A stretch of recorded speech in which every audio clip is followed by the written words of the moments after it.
Today we are going to be working on the 2.5 RS again. 2.5 RS is going to be running, driving, and actually working as a car instead of a nice little garage ornament as it is now.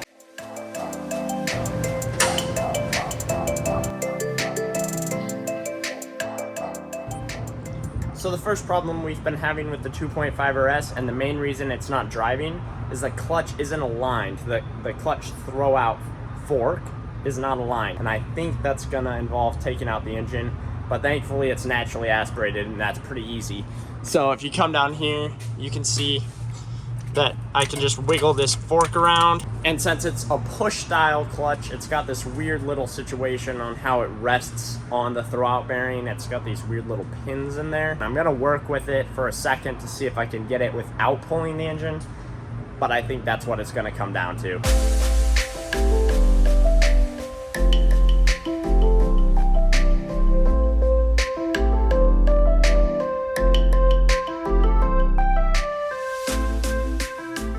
So it only took like 20 minutes to get that engine out, which is great. It's an NA Subaru. It's super peaceful to work on. So as you can see here, we're missing something.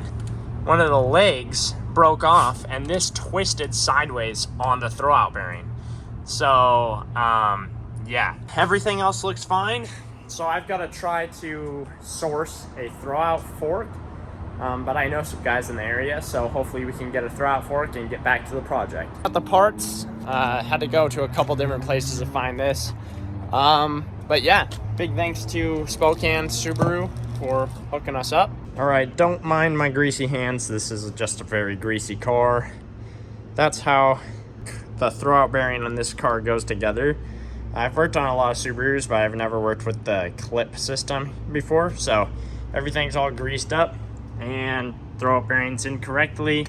It's all put together, and now all I gotta do is put the engine back in. The clutch, I already checked. It's like brand new, so we don't have to change it out.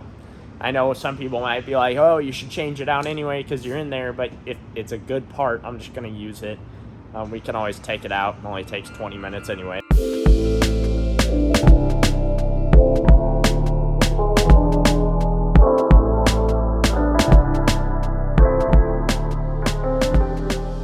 So I was having an extremely hard time putting the engine back onto the transmission. I was like, what the heck?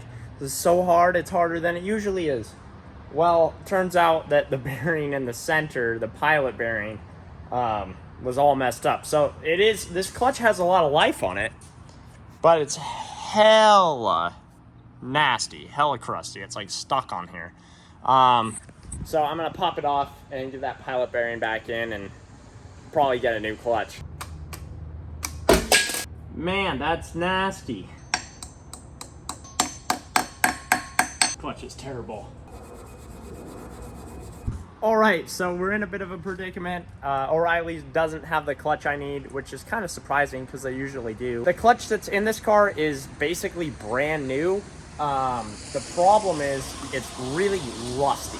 Like when I got this taken apart, I had to use a screwdriver to get this off. But you can see there's a ton of meat on there. Honestly, it doesn't take very long to take this engine out. I'm just gonna slap this back in there and send it. And we're gonna see, I think it'll probably just polish off like a brake pad, but I'm not 100% sure. So we're gonna give it a go and see how it works out.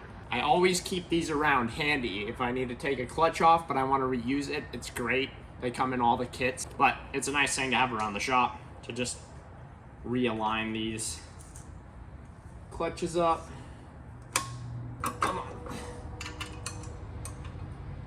Man, I hate the feeling. I hate the feeling of disc brake material or clutch material on your hands. That is just disgusting.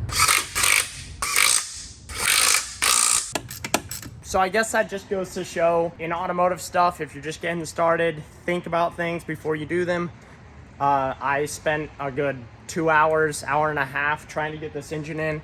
Should have taken about 10 minutes like it usually does, and I just fought it instead of thinking about it.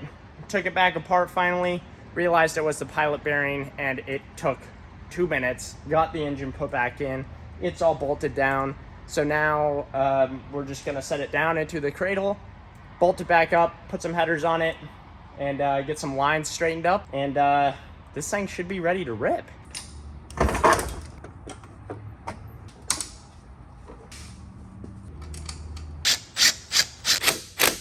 Whoever was installing these headers before me did some whack-ass thread repair. Pretty certain that these people destroyed every single thread on the exhaust. That's helicoiled. All of these have been thread repaired. So, in the most jankiest way, I will go ahead and show you what they used to bolt these on. It is scary. I'm legitimately not joking when I say these were the only 3 bolts holding the exhaust manifold on. Got a gallon jug right here. I'm gonna go in with my key and just jimmy it around in there until I get fuel to come out here. This is the jungle juice that came out of the car. You guys can't smell it on camera, but this is probably one of the most rancid, nasty smells I've ever smelt. All right, we've got a gallon and a half of nasty gasoline.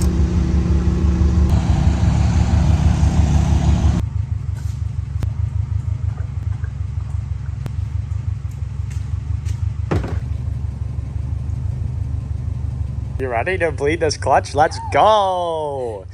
You're not as hyped as me. Okay. What I'm gonna have you do is push the clutch pedal 6 times. Then I'll be like, okay, hold the clutch pedal, and you'll be like, okay. And then it'll be like 1 second, and then you'll push it again. Keep going. Yay, it's working. So I've been working on this all day. We got Lindsay here. We're jump starting it. I think this is gonna work. So we're gonna bridge the starter and see if we can drive this thing. This always scares me.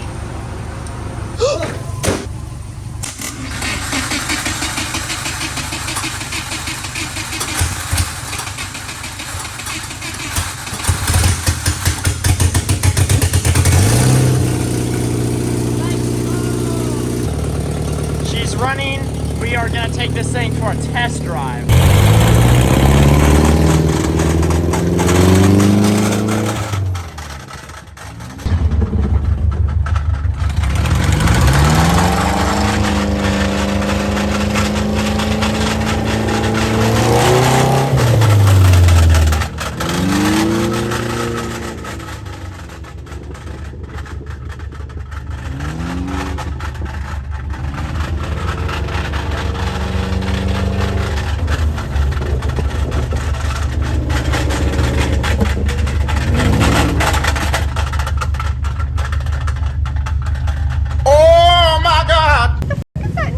Dude, I don't know, but something really wrong is going on here. So I think I'm gonna turn it off, and I wasn't able to go into 2nd or 3rd gear, and it sounds horrible. So definitely not the end of the day for me, because there's a lot wrong with this car. I figured out what the problem was. I'm an idiot. I forgot that we towed it here on a dolly, and I disconnected the drive shaft, so it's just like dangling and slightly and rubbing on the rear diff.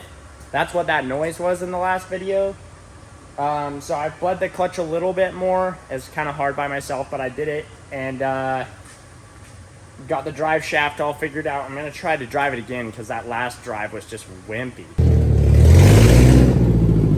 Woohoo!